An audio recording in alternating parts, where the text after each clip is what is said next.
नमस्कार.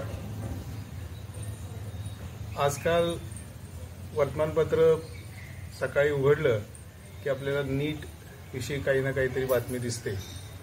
देशभर सध्या नीट ही वैद्यकीय प्रवेशासाठी जी परीक्षा घेतली जाते ती गाजते. पण या परीक्षेत उत्तम यश मिळवून सांगली जिल्हा गाजवणारा ईशान जोशी आज आपल्याबरोबर आहे. आज आपण त्याच्याशी संवाद साधायचा आहे. तर त्यानं 720 पैकी 700 मार्क मिळवलेले आहेत. तर या उत्तुंग यशाबद्दल त्याला काय वाटतं हे आपण जाणून घेऊया. ईशान, कसं वाटतं तुला हे यश? मला तर फार आनंद झाला.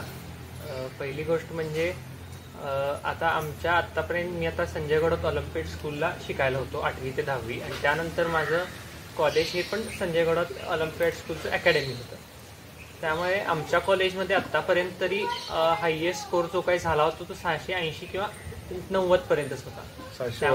हां, तर आता पहिल्यांदाच 700 अंक मला मिळाले, त्यामुळे मला खूपच आनंद झाला.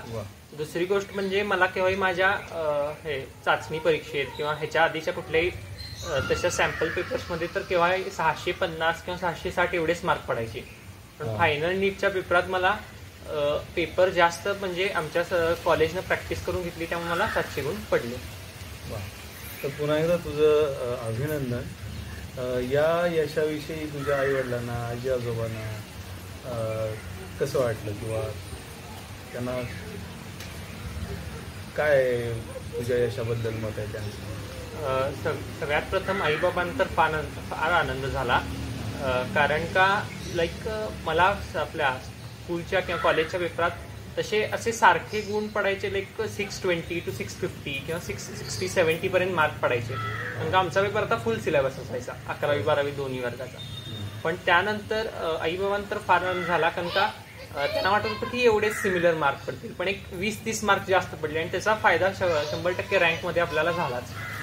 राहिलं आजी आजोबांना पण फार आनंद झाला, कारण का आजी माझं सगळं जेवायचं खायचं बघत होती. आजोबा मला केव्हा उठवायचं, केव्हा झोपवायचं, केव्हा माझा अभ्यास घ्यायचे. परत आई पण माझं सगळं जेवायचं, परत ह्याला अभ्यासात कसं ह्याचं लक्ष जातंय, परत ह्याचा अभ्यास कसं होतंय, ह्याचे रँक्स कसे आहेत, ह्याचे मार्क कसे आहेत, ह्याला कुठला टॉपिक अवघड जातोय का, हे देखील आई सगळं बघायची. बाबा पण मला भरपूर सपोर्ट करायचे. पार रात्री 12 जरी म्हणलं तरी ते कुठलं स्टेशनरीचं माझा कुठला कंपॉस राहिला असेल, काही राहिलं असेल तर ते देखील आणून द्यायचे. परत माझे आईचे आई वडील म्हणजे कराडचे पप्पा आणि आजी, ते पण माझ्यासाठी इकडे येऊन राहिलेले. पप्पांनी पण मला भरपूर मदत केली, आजीने पण मला भरपूर मदत केली. त्यांनी काव्याकडे लक्ष दिलं, त्यामुळे आईला माझ्याकडे लक्ष देता आलं. तुझ्यातल्या शिक्षकांनी तुला कसं गौरवलं? तुझी ज्या शाळेत तुझ्या शिकलास, या उत्तुंग यश मिळवलंस, त्याबद्दल प्रभू सर किंवा तुझे फिजिक्स, बायो, केमिस्ट्रीच्या सरांना काय वाटलं? सर्वप्रथम आमचे जे प्रिन्सिपल आहेत कॉलेजचे ते प्रभू सर आहेत. प्रभू सर अतिशय डिटरमाइंड आहेत. म्हणजे प्रत्येक टेस्ट नंतर ते आमचा प्रत्येकाचा स्कोर बघायचे, प्रत्येकाचा स्कोर किती मार्क इम्प्रूव्ह झाला किंवा कुणाला काय प्रॉब्लेम आहे का, कोणाला सब टॉपिकमध्ये प्रॉब्लेम आहे का, प्रत्येक दर महिन्यानंतर ते आम्हाला काउन्सिलिंगला बोलवायचे आणि प्रत्येक मुलाला पर्सनली विचारायचे की तुला कुठला डाऊट आहे का, तुम्हाला कुठले शिक्षक आवडतायत नाही आवडतायत, कुणाचं टीचिंग कसं वाटतंय, सगळं विचारायचे. त्याच्यानंतर आम्हाला फिजिक्सला 11वी पासून जे सर होते ते होते वंशी सर. ते फिजिक्सला अतिशय चांगलं शिकवायचे व त्यांचा जास्त तर भर कन्सेप्ट क्लिअरन्सवर असायचा, त्यामुळे आम्हाला फिजिक्स सोडवताना त्यांची फार मदत झाली. परत त्यांनी नंतर आम्हाला एक्झामच्या शेवटी असाइनमेंट्स पण प्रोव्हाइड केले, जे मला जास्त हेल्पफुल वाटले. की तुम्ही एक्झामच्या वेळी तुम्हाला माहित नसते, तुम्हाला फार टेन्शन असते काय करायचं नेमकं. परत केमिस्ट्रीला आम्हाला भरपूर शिक्षक होते, त्यातल्या त्यात आम्हाला सगळ्यात जास्त मला जे वाटलं की त्या सरांमुळे मला फार फायदा झाले म्हणजे श्रीनू सर, संकेत सर, परत मल्लेश्वरी मॅम, परत शेखर सर, या सगळ्यांनी केमिस्ट्री आमचं एकानं ऑर्गॅनिक, एकानं इनऑर्गॅनिक, एकानं फिजिकल, एकानं प्रॉपर वेगवेगळे सब टॉपिक, मेटलर्जी असेल, स्टॉकिओमेट्री असेल, हे सगळे कव्हर करून घेतले. त्यामुळे मला केमिस्ट्रीत पण फार चांगले गुण प्राप्त झाले. बायोलॉजीला आम्हाला 2 विषय असतात, एक असतं बॉटनी, एक असतं झुओलॉजी. बॉटनीमध्ये आम्हाला स्वामी सर होते, राजू सर होते, त्या दोघांनी आमचं बॉटनी अतिशय चांगल्या पद्धतीने करून घेतलं. डिटेल्ड एक्सप्लेनेशन, परत ज्या प्रॅक्टिकल्स आहेत बॉटनीच्या, लाईक बॉटनीमध्ये आपल्याला असं वाटतं की एवढं काही इंटरेस्टिंग नसेल, पण झाडांची पानं आणणे, ते प्रॅक्टिकली शिकवणे, ऍप्लिकेशन बेस्ड शिकवणे. परत झूलॉजीला आम्हाला संदीप सर होते. संदीप सरांनी पण फार चांगलं आम्हाला शिकवलं. संदीप सरांनी फार म्हणजे व्यवस्थित पद्धतीनं शिकवलं. जसं की तुम्हाला एक्झाम्पल्स असतील किंवा लक्षात ठेवायचे ट्रिक्स असतील, निमोनिक्स असतील, या सगळ्या पद्धतीने आम्हाला शिकवलं. परत आम्हाला जे मेंटॉर होते आमच्या क्लासचे ते होते सुशांत सर. सुशांत सर पण दर टेस्ट नंतर समजा कुठला विद्यार्थी आला नसेल तर त्याच्यासाठी पेपर साठवून ठेवायचे, त्याच्यासाठी OMR काढून ठेवायचे. त्यामुळे आम्हाला भरपूर, जसं की आता बरं नाही आहे तर आता पेपर राहून गेला आपल्याला असं वाटतं, तर तसं व्हायचं नाही. सुशांत सर याची काळजी घ्यायचे आणि महेंदर सर पण आम्हाला फार सपोर्ट करायचे. म्हणजे तुझ्या यशामध्ये खूप भागीदार आहेत. हा, खूप भागीदार आहे. आणि तुझा जर त्याच्यात सिंहाचा वाटा आहे, ज्यात काही शंका नाही. वैद्यकीय क्षेत्राकडे वळावं असं तुला का वाटलं आणि कधी वाटलं? वैद्यकीय क्षेत्राकडे वळावं हे मला 9वी किंवा 10वीच्या आसपास वाटायला लागलं. कारण का आम्हाला कसं होतं की आम्हाला ऑलिम्पियाड स्कूलमध्ये असल्यापासून आम्हाला बायोलॉजी, मॅथ्स दोन्ही 11वी 12वीचं सायमल्टेनियसली थोडंफार जेवढं मुलांना कळेल असं शिकवायचेच. त्यामुळे काय व्हायला लागलं की आम्ही पुढचं 11वी 12वीचं थोडं मॅथ्स, थोडं बायोलॉजी अंडरस्टँड करायला लागलो. त्यानंतर मला कळायला लागलं की आपल्याला बायोची आवड जास्त आहे किंवा आपल्याला ते असं वाचताना बोर होतंय किंवा कंटाळा येतो, हे होत नाही शक्यतो. तेच मॅथ्समध्ये सोपे प्रश्न आले की आपण पटकन सोडवतो, पण जरा अवघड आले किंवा काय वेगळे प्रश्न विचारले, वेगळ्या पद्धतीने विचारले तर आपल्याला जरा असं कंटाळवाण वाटतं किंवा आपल्याला वाटतं अरे नको मला नाही करायचं. किंवा भरपूर वेळ लॅपटॉप समोर किंवा कॉम्प्युटरवर बसलं की आपल्याला वाटतं नाही हे माझं क्षेत्र नाही. त्यामुळे मला बायोची आवड हळूहळू लागायला लागली आणि मॅथ्स बद्दल म्हणजे आवड होतीच, पण हा तितकी नाही राहिली जेवढी बायोबद्दल. तुला 10वीत तर खूपच चांगले गणितामध्ये मार्क होते. मला वाटते 100 होते ना? 99 होते. 99 होते. आणि 10वीत सुद्धा तुला 100% बरोबर, त्याबद्दल तुझं अभिनंदन. तिथं काही तुला असं वाटतं की माझ्या या 10वीतल्या यशाचा काही फायदा माझ्या ऐकून 11वी 12वीच्या करिअरमध्ये झाला? हा, 10वीचा यशाचा तर फार मोठा फायदा झाला 11वी 12वी. कारण 10वी हा तुमचा बेस असतो. तो 10वीचा जेवढा तुमचा अभ्यास म्हणजे आपलं सायन्सचा जेवढा चांगला असेल तेवढं तुम्हाला सगळ्यात फायदा होतो. असं नाही की तुम्ही बायोचा स्टुडंट असाल आणि तुम्हाला मॅथ्सला कमी आहे, त्याचा फरक पडतो. भरपूर मुलं काय करतात की ते मॅथ्स कठीण जाते म्हणून बायो घेतात आणि मग त्यांना पहिल्यांदा सोपं जातं, पण नंतर फिजिक्स वगैरे किंवा फिजिकल केमिस्ट्री कठीण जायला लागतं. त्याचं मेन कारण काय की मॅथ्स हा सगळ्याचाच भाग आहे. तो फिजिक्समध्ये पण आहे, केमिस्ट्रीमध्ये पण आहे आणि थोडंफार बायोमध्ये पण केव्हा येतं. त्यामुळे मला 10वीमध्ये जे मला गणिताचे शिक्षक होते, परत सायन्सचे जे होते फिजिक्स केमिस्ट्री बायोचे, त्यांनी जे काही शिकवलेलं ते तुमचं बेसिक नॉलेज होतं. त्या बेसिक नॉलेजमुळे आम्हाला 11वी 12वीचे जे कन्सेप्ट होते ते अंडरस्टँड करायला, ते अप्लाय करायला फार सोपे होईल आणि त्यामुळे मला इझी गो मध्ये सगळं शिकता आलं. तुझे वडील डॉक्टर अविनाश जोशी हे सांगली जिल्ह्याचे प्रख्यात पेडियाट्रिक सर्जन आहेत. तुझी आई डॉक्टर कांचन जोशी ही प्रख्यात गायनोकॉलॉजिस्ट आहेत. तुझे काका डॉक्टर अजय जोशी हे पण एक चांगले म्हणजे अतिशय पूर्ण सांगली जिल्ह्यात प्रसिद्ध असणारे डॉक्टर आहेत. तुझी आत्या डॉक्टर आहे. या सगळ्यांमुळे तुला डॉक्टर व्हावं असं वाटलं. तुझ्या मावश्या पण डॉक्टर आहेत. बरं, तर यामुळे आपण डॉक्टर व्हावं असं वाटलं का आणखीन काही दुसरं कारण होतं? नाही, एक तर मी आधी सांगितलं ते जसं मला बायोची आवड म्हणजे वाढायला लागली आणि मॅथ्स बद्दल तेवढं आकर्षण राहीना. आणि दुसरी गोष्ट म्हणजे जरा फॅमिलीमध्ये सगळे डॉक्टर असल्यामुळे ते एक फॅमिलीयर वातावरण राहतं की असं असतंय, असं नसतंय किंवा हे असं ह्या पद्धतीनं पण जाऊ शकतो किंवा हा पाथ आपल्याला माहित आहे, हा रस्ता आपल्याला माहित आहे की ह्याला कसं जायचंय पुढं. आता आपण तुझ्या विषयवार मार्काकडे जाऊया. तुला बायोलॉजीमध्ये किती पडले परीक्षेमध्ये? नीट परीक्षेमध्ये बायोलॉजीमध्ये 360 पैकी 355 गुण मिळाले. त्यात माझा फक्त एक प्रश्न चुकला जो मला जरा डाऊटफुल वाटत होता. अच्छा, म्हणजे एक मार्क प्रश्न चुकल्यामुळे 5 गेले. अच्छा, या विषयासाठी तू कोणती पुस्तकं वापरलीस? बायोलॉजीसाठी तर बायोलॉजीसाठी तर सगळे म्हणतात तसं मी एनसीईआरटीच वापरली. नीटसाठी 100% एनसीईआरटी वापरली.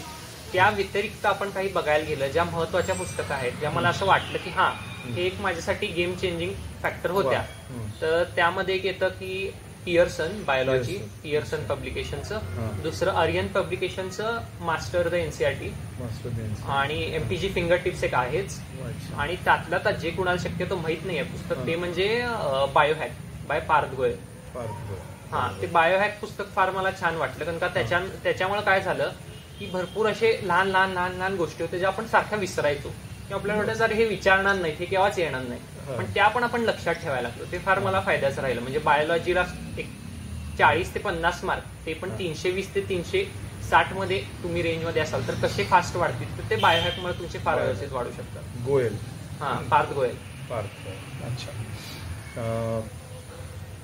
आता जे ऐकणारी मंडळी आहेत किंवा जो हा व्हिडिओ पाहतील त्यांना असं वाटेल की एक पुस्तक आमचं वर्षभरात संपत नाही, की 4-4 पुस्तकं कशी नाही. अभ्यासासाठी 2 गोष्टी आहेत. एक तर तुम्ही वाचनासाठी काय करता आणि प्रश्न सोडवण्यासाठी. वाचण्यासाठी तर 100% एनसीआरटीच वाचायचं. प्रश्न सोडवण्यासाठी जे मी 3 सांगितले, एमटीजी फिंगर टिप्स, पियर्सन आणि मास्टर द एनसीआरटी आर्यनचं, आणि बायोहॅक. आणि मी अखेरच्या नीटच्या एक महिन्याआधी किंवा 2 महिन्याआधी शक्यतो एनसीआरटी वाचलंच नाही, बायोहॅकच वाचत गेलो. म्हणजे त्याच्यात उत्तर लिहिली असायची, प्रश्न उत्तर असं. अच्छा. म्हणजे तुझ्या बायोलॉजीच्या कॉन्सेप्ट एनसीआरटीनं क्लिअर केल्या ते वाचल्यामुळं, आणि त्यामुळे मग हे मी सोडवले. आता फक्त तुझ्या प्रश्नांचा सराव करणं. आणि याच्यामध्ये टाइम मॅनेजमेंट हा काय विषय येतो का? कारण इतक्या जलद गतीनं म्हणजे प्रश्न वाचायला काही जण 1 मिनिट लागतो, तर किती सेकंदात एक प्रश्न पूर्ण करायला लागतो, उत्तर द्यावं लागतं? शक्यतो आता नीटला 200 प्रश्न आणि 200 मार्क हा पॅटर्न आहे, पण त्यातले 20 प्रश्न तुम्हाला ऑप्शन असतात जे तुम्ही सोडायचे असतात. म्हणजे 200 मिनिटं आणि 180 प्रश्न तुम्हाला अटेम्प्ट करायचे असतात. तर कसं असतं की शक्यतो आमच्या इन्स्टिट्यूटमध्ये किंवा भरपूर साऱ्या म्हणजे इन्स्टिट्यूटमध्ये असं सांगितलं जातं की तुम्ही पहिलं बायोलॉजी सोडवा, त्याच्यात तुम्हाला 90 प्रश्न असतात, ते तुम्ही एक 40 ते 60 मिनिटात अंतरात पूर्ण करा. राहिलेलं केमिस्ट्री 1 तासाभरात पूर्ण करा, आणि राहिलेला तो सगळा वेळा तो फिजिक्सला देऊन टाका. मी पण तो तसाच पॅटर्न फॉलो केला. शक्यतो बायो आपला कसं असतं, बायो हा आपला स्कोर बुस्टर असतो. म्हणजे तुम्हाला समजा तुमचा स्कोर 600च्या वर न्यायचा असेल तर बायो एकच कारण असू शकतं जे तुम्हाला नेऊ शकतं. आणि काही जण म्हणतात की फिजिक्स हा की फॅक्टर आहे, बायो नाही, बायो हा स्कोर बुस्टर असतो. तुम्हाला स्कोर वाढवायचा असेल तर तुम्ही बायोवर फोकस केला पाहिजे. केमिस्ट्री हा टाइम सेव्हर असतो. तुम्हाला टाइम सेव्ह करायचा असेल, मॅनेज करायचं असेल, बायोला जास्त वेळ गेला पण मला फिजिक्सला पण जास्त वेळ द्यायचा आहे, तर केमिस्ट्री तुमचं स्क्वीज करायला पाहिजे. आणि फिजिक्स हा रँक बुस्टर असतो. तुम्हाला जेव्हा तुमचा रँक इम्प्रूव्ह करायचा तेव्हा तुम्हाला फिजिक्स इम्प्रूव्ह करायला लागणार. असे 3 ह्याचे वेगवेगळे महत्व आहे. म्हणजे नीटच्या परीक्षेतल्या यशासाठी तुमचं कन्सेप्च्युअल क्लिअरन्स, विषयाचा अभ्यास या व्यतिरिक्त ते परीक्षा म्हणून जे तंत्र आहे त्याचाही तू बऱ्यापैकी अभ्यास केला होतास आणि ते अवलंबात आणलं, त्यामुळं तुला या इतक्या मोठ्या यशापर्यंत जाता आलं. आता आपण केमिस्ट्रीकडे बोलूया. की केमिस्ट्रीमध्ये ऑर्गॅनिक हा जो पार्ट आहे, ऑर्गॅनिक केमिस्ट्री हा जो पार्ट आहे, त्याच्याविषयी तुझं मत काय आहे किंवा त्याचा अभ्यास कसा केला? ऑर्गॅनिक केमिस्ट्री पहिल्यापासूनच मला 1-2 पहिले चॅप्टर सोडले, तर त्यानंतरचं कठीण जायला लागलेलं. ऑर्गॅनिक केमिस्ट्री शक्यतो मला जमेना, किंवा मला त्याची टेक्निक किंवा टॅक्टिक आपण जे म्हणतो ते जमेना केव्हा. म्हणून मी थोडं ऑनलाईन अभ्यास, युट्यूबवरून वाचणे, वेगवेगळ्या युट्यूब चॅनल्सला फॉलो करून, परत त्यांनी कसं शिकवलंय, ह्यांनी कसं शिकवलंय, असे वेगवेगळ्या टीचर्सना बघून ऑर्गॅनिक नेमकं कसं आहे किंवा कसं शिकायचं किंवा त्याला टॅक्टिक काय, कसा अभ्यास करायचा त्या विषयाचा, हे मला कळायला लागलं.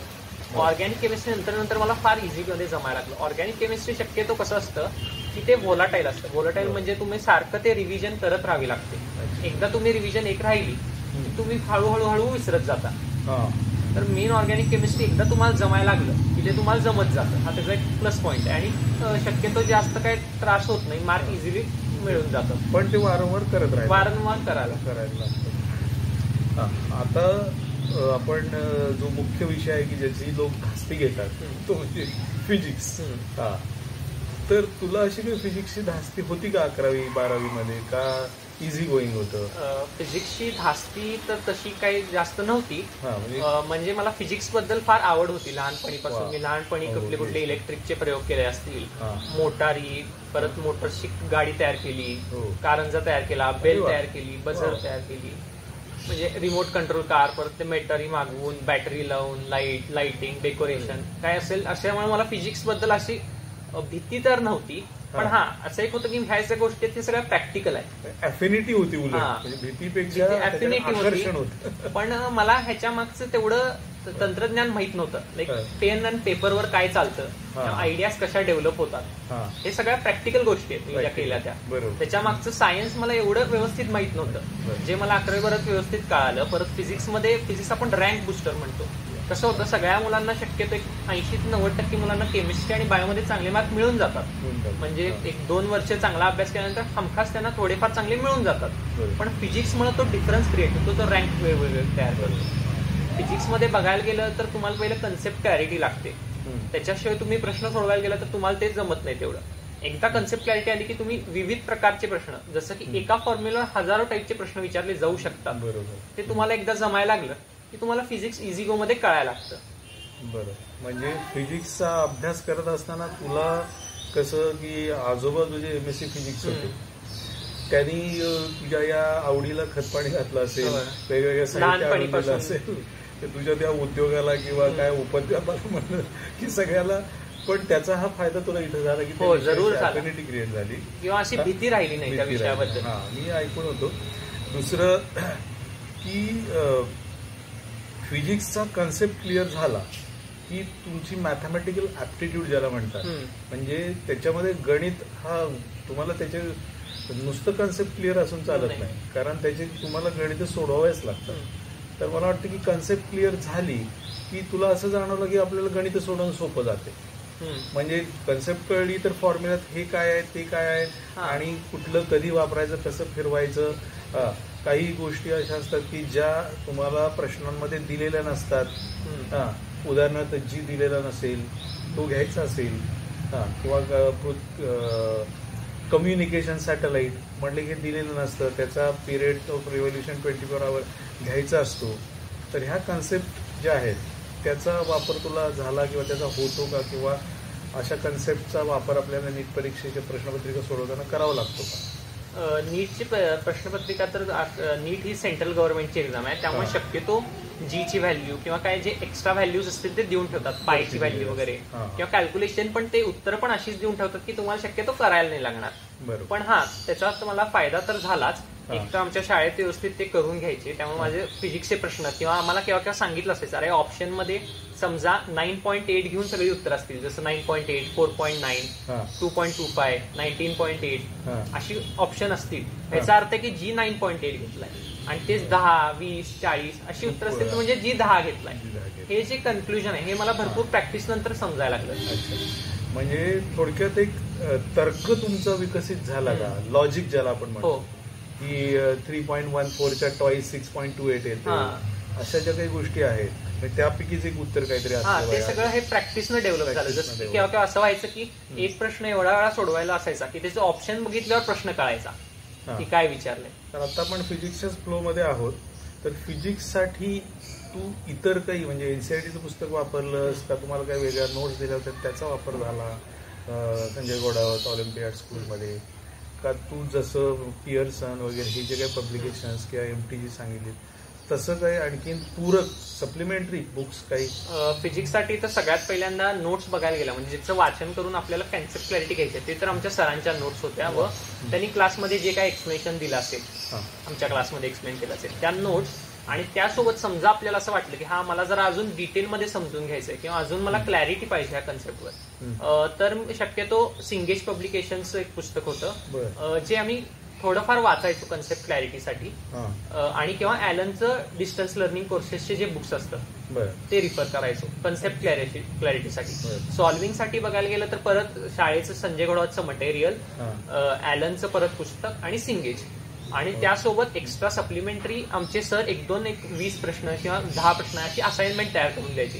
एस्पेशली म्हणजे सरांनी तयार केलेले प्रश्न सगळ्या पुस्तकातून मिळून ते आम्हाला फार फायदेशीर ठरायचे, कारण ते असे एकदम अवघड किंवा एकदम सोपे नसायचे.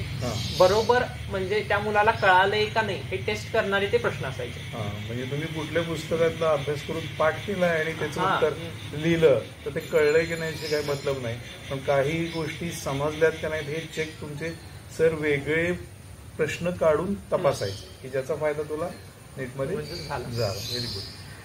आता आपण परत थोडंसं केमिस्ट्रीकडे वळूया, कारण आपण केमिस्ट्रीसाठी कोणती पुस्तकं वापरली किंवा काय याचा आपण काही चर्चा नाही केली. तर केमिस्ट्रीसाठी तू कोणत्या प्रकाशांची पुस्तकं वापरली होती? केमिस्ट्रीला आता 3 भाग आहेत. एक असतं फिजिकल, दुसरं ऑर्गॅनिक आणि तिसरं इनऑर्गॅनिक. फिजिकल हा जरा फिजिक्स सारखा आहे, लाईक त्याच्यात कॅल्क्युलेशन आहे, तुम्हाला मॅथ्स चांगलं यायला लागतं. दुसरं आहे आपलं केमिस्ट्री ऑर्गॅनिक. ऑर्गॅनिक हे जरा मध्यातलं आहे, एकदम पाठांतर आणि एकदम कॅल्क्युलेशन नाही, जरा पाठांतरावर बेस्ड आणि लॉजिकल आहे ऑर्गॅनिक. इनऑर्गॅनिक हे फुल पाठांतरावर बेस्ड आहे, तुम्हाला व्यवस्थित पाठ व्हायला लागतं आणि तुम्हाला थोडंफार लॉजिक पण लागतं इनऑर्गॅनिकला. तर बघायला गेलं तर फिजिकलसाठी तर शक्यतो मी एमटीजी फिंगरटिप्स रिफर केलेलं. ऑर्गॅनिकसाठी मी पंकज सर केमिस्ट्री म्हणून त्यांचं एक युट्यूब चॅनल आहे, ते रिफर करायचो. आणि त्यासोबत बघायला गेलो तर आपला फिंगरटिप्स आणि master the NCERT Aryan publication. आणि सेम फॉर इनऑर्गॅनिकसाठी शक्यतो मास्टर द एनसीईआरटी रिफर करायचो. आणि जास्त आपल्याला रेफरन्स वाटला किंवा आपल्याला पाठांतर करायचं इनऑर्गॅनिकचं, तर त्यासाठी परत केम हॅक बाय पार्थ गोयल. अच्छा, आता हे जे सगळं तू सांगितलेस, इतकी पुस्तकं म्हणजे 9-10 पुस्तकं साधारणपणे सगळी झाली. तुमचा शाळेचा वेळ, शाळेत तर सकाळी 8:30 पासून ते 4:30 पर्यंत तुमची शाळा असायची आणि ही पुस्तकं वाचणं म्हणजे इतकं तू वेळेचं मॅनेजमेंट कसं केलं? म्हणजे किती वाजता उठायचास, व्यायाम काय करायचास, रात्री झोपण्याचा कालावधी काय होता? हे काय मिळालेलं यश आहे ते सहजगत्या मिळालेलं नाही. याच्यामागे अतोनात कष्ट जे आहेत तेही ह्या व्हिडिओ बघणाऱ्यांना कळले पाहिजेत, की जेणेकरून त्यांना प्रेरणा देऊन आळस झटकून ते कामाला लागतील. तर तुझं डेली शेड्यूल काय होतं? तर डेली शेड्यूल माझं असं होतं की मी 7-7:30च्या आसपास उठायचो, त्याच्यानंतर आवरायचो आणि गाडी घेऊन निघायचो कॉलेजसाठी. आमचं कॉलेज इथून विश्रामबागच्या आसपास. स्वतः गाडी घेऊन? हो, स्वतः गाडी घेऊन दररोज जायचो. आई बाबांना असं काही वाटलं नाही किंवा ऍक्सिडेंटचे रिस्क आहे किंवा काय नाही? हा, नाही, म्हणजे कसं होतं, एक तर ती इलेक्ट्रिक गाडी होती आणि दुसरं म्हणजे तसं फार लांब होत होते आमचं कॉलेज, त्यामुळे दररोज सोडणे आणणे हे कठीण काम होतं. आणि परत वेळ काळ कसा आहे, म्हणजे आज कॉलेज लवकर सुटलं, उद्या उशिरा सुटणार आहे, एक्स्ट्रा क्लास आहे काय व्हॉटेवर असेल ते, किंवा मित्रांसोबत बाहेर गेलोय, तर गाडीचं एक म्हणजे इझी गो राहायचं की हा चला गाडीने गेला, गाडीनं आला. तर गाडीनं मी 8:15 8:30 पर्यंत कॉलेजला पोहोचायचो. कॉलेजमध्ये आमची रेग्युलर लेक्चर्स व्हायची, फ्री टाइम असायचे, आम्हाला स्टडी आवर्स असायचे स्पेशल. म्हणजे ज्या वेळात तुमच्या इथं फक्त तुमचे मेंटर बसतील, जसं की सुशांत सर आम्ही म्हणालो तसं, आणि ते बसायचे आणि आम्ही नुसता अभ्यास करायचा. तुम्हाला जो आवडेल त्या विषयाचा करा, असं काही स्पेसिफिक नसायचं. त्यानंतर 4:30ला आलो की 4:45 पर्यंत मी इथून निघायचो आणि सायकलिंगला जायचो. सायकलिंग दररोज म्हणजे जमेल तसं, म्हणजे आता पेपर जवळ असेल तर शक्यतो टाळायचं, अभ्यासाला वेळ द्यायचा तो. पण फ्री टाइम असेल तर इझी गो मध्ये जाऊन यायचं. किती वेळ? 1 तासभर तर 100%, म्हणजे 10-15 किलोमीटर जायचं सायकलिंग आणि परत घरी यायचं. त्याच्यानंतर थोडं फ्रेश व्हायचं, खायचं आणि परत अभ्यासाला लागायचं. तुला असं काही जाणवतंय का की इतक्या 1 तासाच्या एक्झर्शनचा आपल्या अभ्यासातल्या आठवण्यासाठी किंवा अभ्यासात उत्साह येण्यासाठी काही मदत झाली का? हा, त्याचं तर 100% मला मदत झाली. कसं होतं की तुम्ही सकाळपासून अभ्यास करत असता, त्यामुळे तुम्हाला एक असं एक्झर्शन आलं असतं, डोक्याला तसं ताण आलेला असतो, किती पण सोपा असू दे अवघड असू दे, मला एक ताण आलेला असतो की आता मला फ्रेश व्हायचंय. आपल्या कॉम्प्युटरला कसं रिफ्रेश बटन असतं, तसं तुम्हाला तुमचं रिफ्रेश बटन माहित असलं पाहिजे. आता माझ्यासाठी ते सायकलिंग होतं. सायकलिंग नंतर मला जर असं फ्रेश वाटायचं की आता परत आपण अभ्यासाला बसलो तर आपण नॉर्मल पासून परत व्यवस्थित 100% कॉन्सन्ट्रेशन अभ्यास करू शकतो. मी तुला जो मगाशी प्रश्न विचारला की गाडीसाठी, तर पालक पण हे बघत असतील, त्यांच्याकरता पण हा एक मेसेज गिव्हिंग आहे. त्याच्याकरता मी परत थोडंसं त्याच्या खोलात जातो. आजकालचे पालक खूप प्रोटेक्टिव्ह आहेत, म्हणजे त्याला गाडीतून नेऊन सोडणं किंवा स्वतः सोडणं, त्याचा वेळ वाया जाऊ नये वगैरे वगैरे. पण हे थोडंसं तुझ्या या सगळ्याच्या विरुद्ध आहे आणि तरी सुद्धा तू यश मिळवलंस. म्हणून तुला मी विचारतोय की तुला काय वाटतं की पालकाने असं फार प्रोटेक्टिव्ह मुलाला सतत असं त्याच्या पाठीमागे राहावं का? शक्यतो माझं तर असं म्हणणं आहे की नाही. कारण का काय होतं, प्रत्येक गोष्टी तुम्हाला असा प्रत्येक गोष्टी तुमच्या सराउंडिंग मध्ये काही असतील त्या तुम्हाला वेगवेगळ्या गोष्टी शिकवत असतात, ज्या तुम्हाला समजून परत तुमच्या विषयात अप्लाय करू शकता. जसे कसं व्हायचं, आता मी इथून गाडीने जायचो, आता उशीर झाला की मला ट्रॅफिक लागायचं, परत पटकन सकाळी उठून गेलो तर ट्रॅफिक नाही लागायचं, वर्गात पहिला पोचायचो. आज तर ह्याने मला काय कळालं की हा वेळेला आपण गेलो की आपल्याला फायदा होतोय. हे जे बाकीचे प्रोज अँड कॉन्स आहेत. परत जसं की ट्रॅफिक मध्ये असला तर तुम्हाला असं फ्रस्ट्रेशन येतं, अरे किती वेळ थांबलोय, रेड सिग्नल आहे, ग्रीन सिग्नल येणार.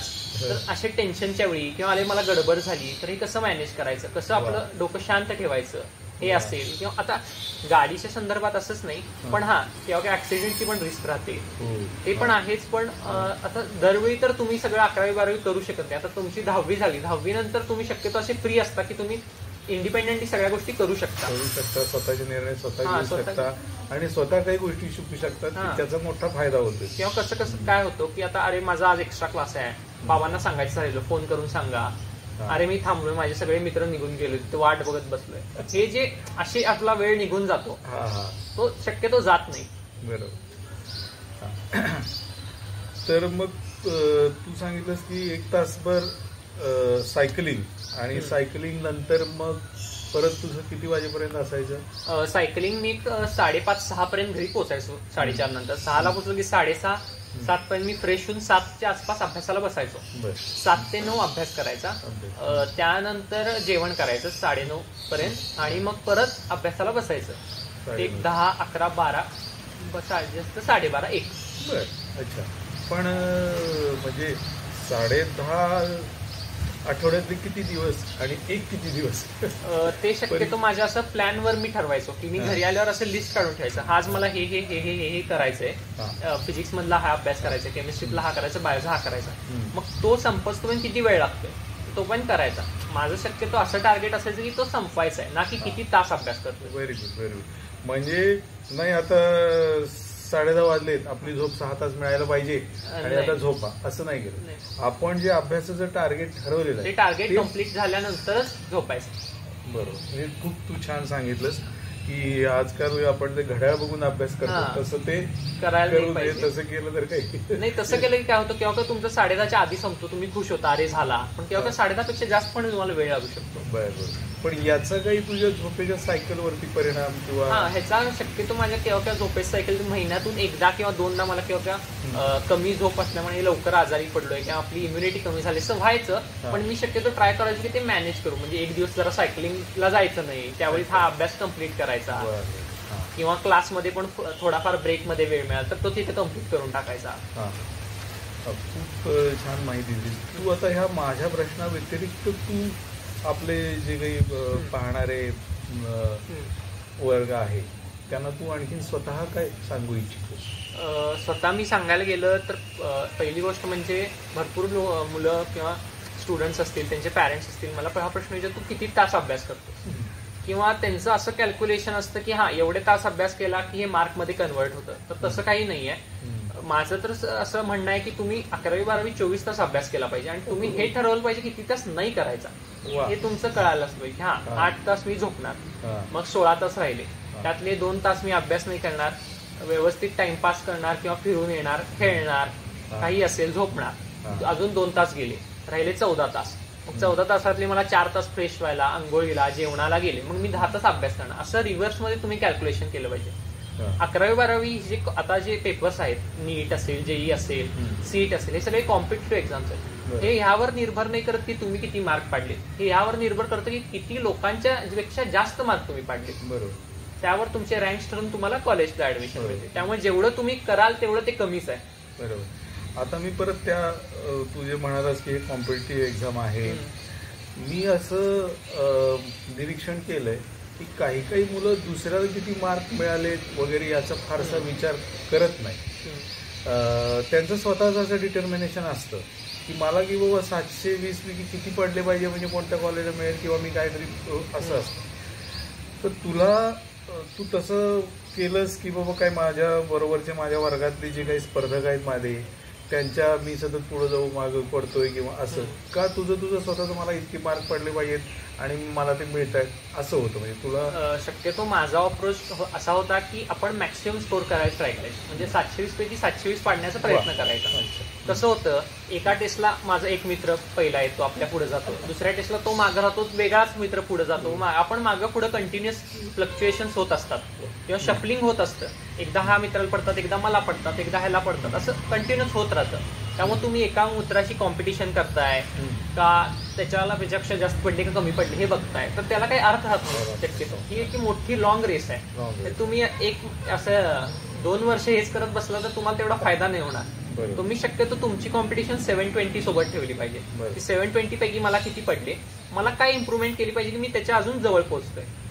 बाकीच्यांना कुणाला किती पडतंय त्याला काही अर्थ राहत नाही. काय आहे ही पॅन इंडिया एक्झाम आहे. ऑल ओव्हर इंडियामध्ये त्या टेस्टला समजा तुम्ही पहिला असून तुम्ही 700 पाडले असतील, पण कोण तर भारतात असा असेल कुठं तर दूर लांब जो 720 पाडू शकत असेल, हे तुम्हाला माहित नाहीये. म्हणजे वर्गात मी पहिला आलो म्हणून हुरळून जाणं किंवा वर्गात आलो म्हणून दुःखी होणं याला काही अर्थ नाही. आणि हा खरं तू अतिशय उत्तम संदेश देतोयस.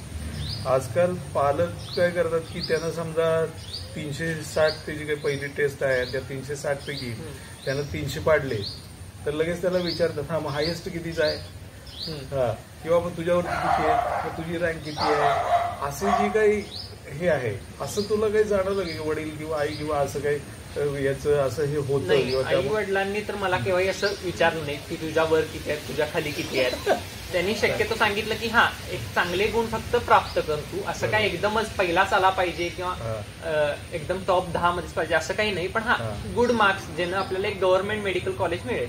बरोबर. तुला असं कधी घरातल्याने सांगितलं का काही नाही तुला किती मार्क पडू दे, आपण काय तुला गव्हर्नमेंटला नाही मिळालं तर आपण नॉन ग्रँटेबलला घेऊया किंवा प्रायव्हेटला घेऊया, असं काही सांगितलं होतं का? हा, शक्यतो कसं होतं 11वी 12वी तर असे कोणाची आई बाबा शक्यतो सांगत नाही, कारण त्यांना आपल्याला असं मोटिवेट किंवा आपला असा जो उत्साह असतो तो जरा कमी होतो. बरोबर. शक्यतो मला आई बाबांनी सांगितलं की तू मॅक्सिमम प्रयत्न कर की तुला मिळेल, पण असं काही ते एकदम मोठं अवघड काम नाहीये की तुला मिळणार नाही. मॅक्सिमम प्रयत्न कर की तू आपल्याला एक गव्हर्नमेंट मेडिकल कॉलेजला ऍडमिशन मिळेल.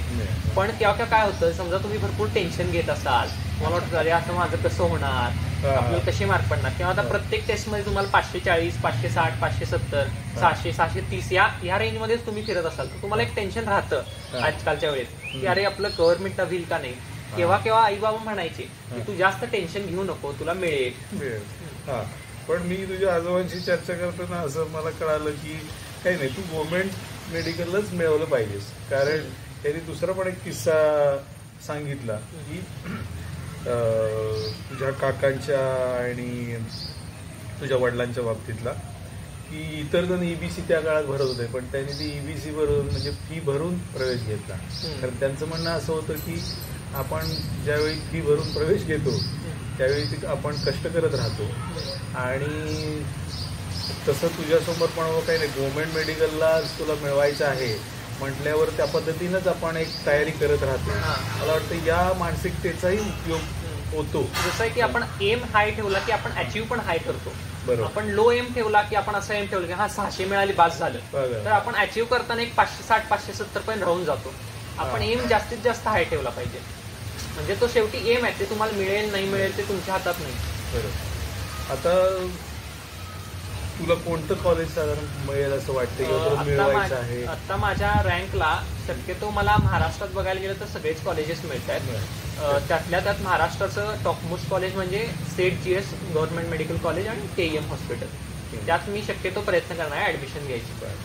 तुला त्याच्याकरता आमच्या शुभेच्छा. तुला मिळेलच आमच्या शुभेच्छा. म्हणजे वरवरच्या किंवा त्याचा उपयोग होईल.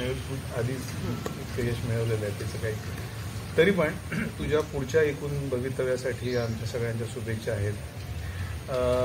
तुझं भविष्यातलं काय नियोजन? म्हणजे वडील पेडियाट्रिक सर्जन आहेत, आई गायनायक आहे, तुला कोणत्या क्षेत्रामध्ये जावंसं असं वाटतंय?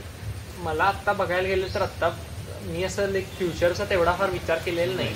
शक्यतो मेडिकलमध्ये भरपूर ब्रांचेस असतात, प्रत्येकाचा स्कोप वेगळा असतो, प्रत्येकाचं म्हणजे मेरिट ब्रांचेसचं परत वेगवेगळे डिटेल्स काय वेगळे असतात. बघायला गेलं तर शक्यतो मी असा प्रयत्न करणार की मी MBBSच्या ह्याला चांगले मार्क पाडीन, ज्याने मला ऑल ब्रांचेस ओपन राहतील. की मला जे आवडेल त्यानुसार ते म्हणजे 3ऱ्या-4थ्या वर्षी MBBSच्या तुम्हाला कळायला की हा हे मला आवडतंय, हे मला आवडत नाही, हे सोपं आहे, हे कळायला सोपं आहे, हे मला जमतंय. बरोबर. म्हणजे आत्ता आपण तिथं गेल्यानंतर आत्ताच ठरवण्यापेक्षा तिथलं साधारणपणे तिथलं अंदाज घेऊन व्यवस्थित की हे असं असतं, हे असं असतं, हे आपण करू शकतो. म्हणजे तिथं गेल्यानंतर तुला कोणत्या क्षेत्रामध्ये तुझी स्वतःची प्रगती आहे आणि त्याला मार्केट व्हॅल्यू काय आहे हे कळेल आणि जेणेकरून तू तिथं निवडशील. तर खूप खूप धन्यवाद आणि तुला खूप खूप शुभेच्छा पुढील प्रवासासाठी. थँक्यू.